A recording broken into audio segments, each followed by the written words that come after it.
What's going on, Soul Tribe? I salute the divinity in you, and welcome to my channel, Alchemist. Justin here, and bringing a little nugget to add to the Soul Tribe archive. And in today's video, I'm going to be talking about Saturn in Gemini in the 10th house. And this is an interesting one, I think, for Saturn to be in.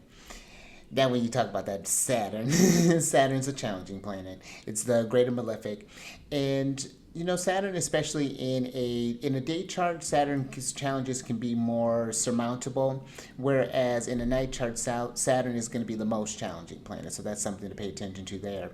But on a least constructive scale, Saturn can deal with just like things that those who bring themselves down. There's a depression energy that comes with Saturn. It can lead to laziness. There's a sluggishness.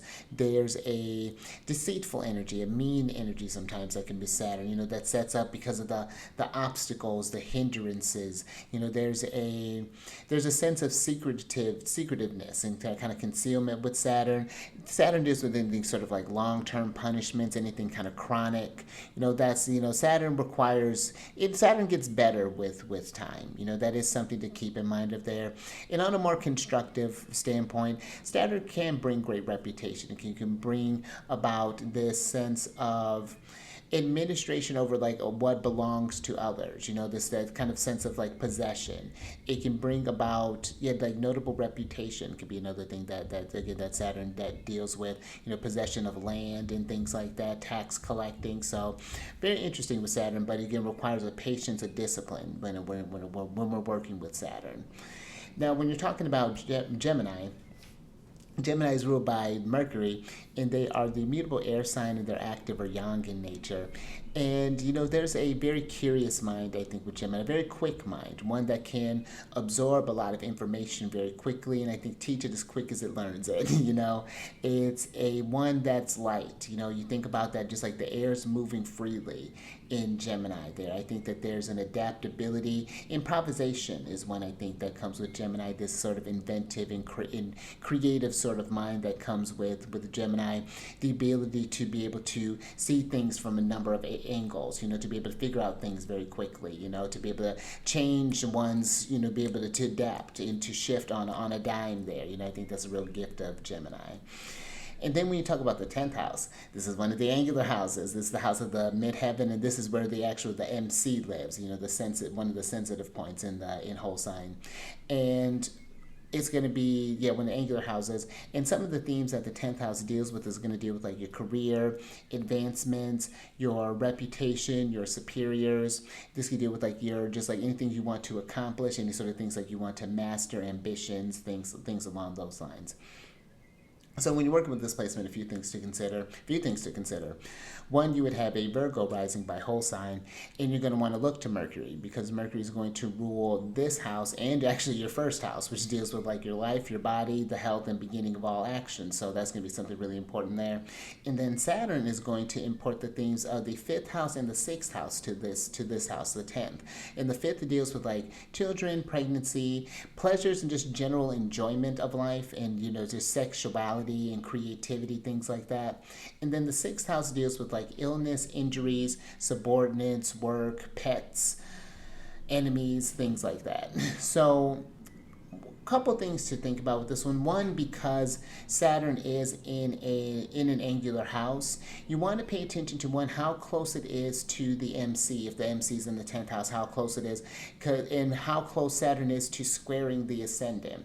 Because if Saturn is close to either one of those points, then that's going to make those Saturnian influence more prominent in your chart, especially when you have transits to natal Saturn. So you want to have eyes on that. Now, the neat thing that I do think about with this one, there's that interesting idea of like the 5th house and enjoying what you're doing, especially your work. That work and career space is really closely tied in together. So thinking about the things that you love, what you find general enjoyment out of doing. And I could see where the very obvious challenge with that is how to make that sustainable, how to make that your life's work, how to make that something that you make it a living for, that you're recognized recognized for, that you receive a sense of reputation and career advancements and things like that. So that would be a big thing that I would think with this. And when it comes to a matter of what that thing is, I think with Gemini there is the cool thing about Gemini that there is provides a lot of options. And I guess that is kind of a double-edged sword, because you can try all of the things. I don't think that it's a matter of maybe commitment when it comes with this Gemini placement there. Maybe you want to try this thing, you do very well for that for a while, and then you get bored with it. And then you try this thing for a little while, and then again you're bored with it, and then kind of moving along, there might be kind of like trying on suits. But some things that I would kind of think about with maybe doing something as far as like health goes. I could see this as, especially maybe dealing with like specialties that deal with like working with like the I'm thinking like knees and like the joints and things like that. Maybe working with children, doing some sort of like pediatrics, something like that. Any sort of like long lasting illnesses. I think that working in Saturn can deal with like the hidden parts of the body and things like that. So there could be maybe working with like that. Was that like infectious diseases or something like that? That could be something, like a neat little thing, trying to solve the thing, trying to solve finding cures for that and things like that. So I could definitely see getting a notable position at that 10th house, in those sort of like medical field, or really just any sort of, I think, kind of work environment. I think that there's a natural flow with that space. And that's not to say that there won't be, I think because of that flow, there may be enemies that come there, those who maybe appear that sort of like, again, those Saturnian themes, that kind of like false appearances, saying one thing to your face and then doing another thing behind your back. So that would be another thing that I would kind of pay attention to, those sort of tips and sort of like hard aspects that happen, when they're coming up, especially like maybe like, again, if like date chart, Mars transits, night chart, Saturn transits. But yeah, pay attention to those who maybe try to, Saturn can be deceitful sometimes. So that would be something that I would pay attention to there. But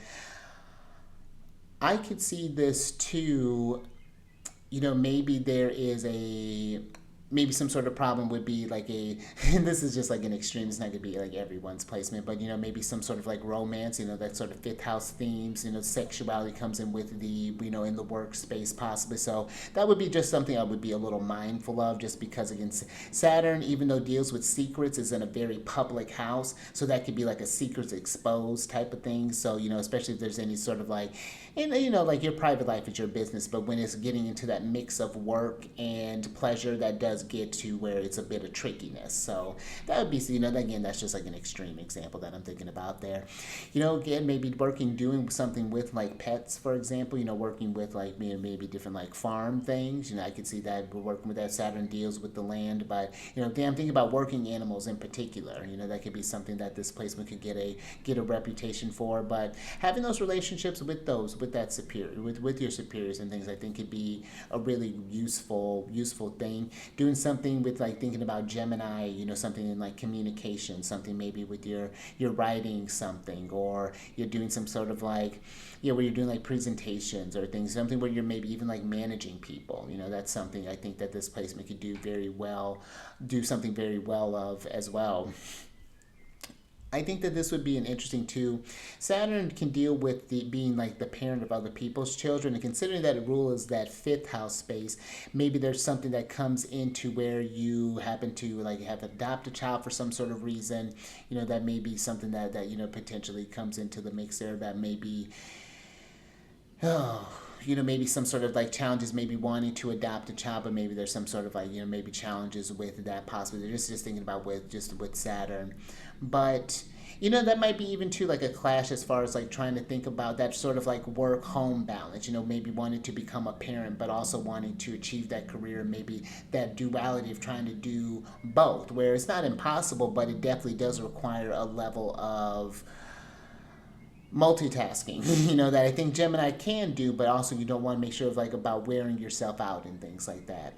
But there may even be too just this like sort of depression about what you want to do. Maybe again, there's like so many things that you want to do, and it's like, how can you achieve all of them? So then that Saturn will get lazy, will get sluggish, will only like sort of maybe half-ass do things, and then that's that's something to just kind of observe in oneself. If that's Yeah, like when if if you have troubles with those ambitions and things like that, that could be something to think about. But I think that Saturn can, with some perseverance, and again finding the thing that you really enjoy. I think that's a real emphasis that Saturn is bringing, can really bring that long term fulfillment. That's a real, I think, potential that could come with this placement there. But there may just be some challenges, whether it be from like maybe coworkers or maybe even from bosses, and that might be something where if you've noticed there's those blockages, maybe that's the time for that space for a change, change of space. So that might be another thing that comes in there. Even like kind of like maybe working with just like pregnant women, that might be something too, like just helping people deliver babies and things like that. That could be another thing that just kind of comes up with this house. Or maybe even just like farm animal babies. That could be another thing too there. That just something that just kind of popped in my head there. But I think that's a base things, but it really does. I think a good way of really kind of tracking this one kind of last thought is just like, you pay attention to Saturn transits, and just kind of monitor, how you're feeling about things at each of those stages, especially those kind of hard aspects, the squares and the oppositions, and the end of the Saturn returns. How those energies feel and how those relate to where you're at in life. Just because again, Saturn being so prominent so prominent in the chart. So, but yeah, that would be some base things that I would talk about with some of this placement. You definitely need the whole chart to get a better idea of this. And if you have this placement or someone who knows someone who works with this placement, down in the comment section, let us know how this is showing up for you. I'd be very kind of fascinated to see how this shows. It's always really cool to see those placements kind of come to life there. And this is something where if you want to get to know your natal placement, natal chart more personally there, or if you want to work with any whatever upcoming transits are happening for you, or if there is any sort of like elections as far as I maybe wanted to start a business, or where we wanted to whatever that might be, doing signing a contract, any sort of like election or astrology things, down in the description box is a link to book a consultation with me, so definitely check that out.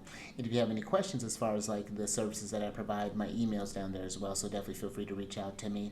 There's a link to, if you want to support the work that I'm doing even more so, on Patreon. I just created one not too long ago. There are two different tiers. There's a free tier too that I'm pretty sure I have on there too, and that just posts the free stuff that I post on YouTube. So just another, if you just happen to do your stuff from Patreon, that'll be available.